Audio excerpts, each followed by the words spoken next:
lungdam na lai siang tho zonalian som aneu khat pan som chiang kenaman tak pi kongge ni na tukhum na kong pi pan lut lowa lampi dang pan ka towa alut peuma gutabulu a hi kong pi pan alut mi in tu te akem tu ching a hi kong ching pain tu ching pa akong hona tu tein ama o azau hi ama in tu te aminin sama apolama apai pi hi ama in atu te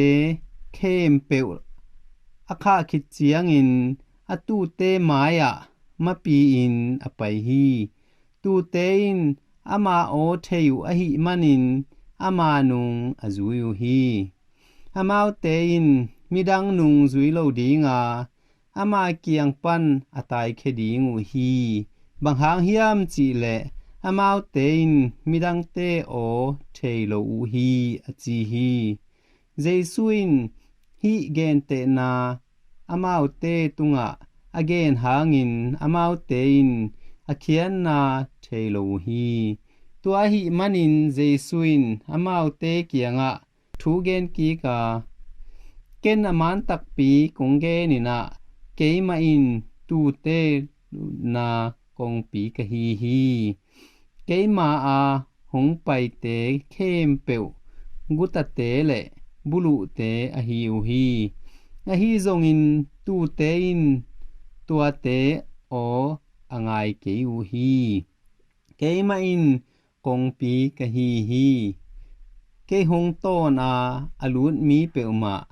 la huai na to ki pel dinga sung tumin pusuak khethei ding a hi manin an nek ding lo no na amuding hi guta te in aguding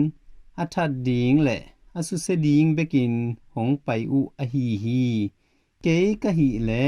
amau te in nun tang na nga atham loin nun tang na adim taka anga na dingun hong pai ka hi hin to pa lungdam na lai siang tho a hi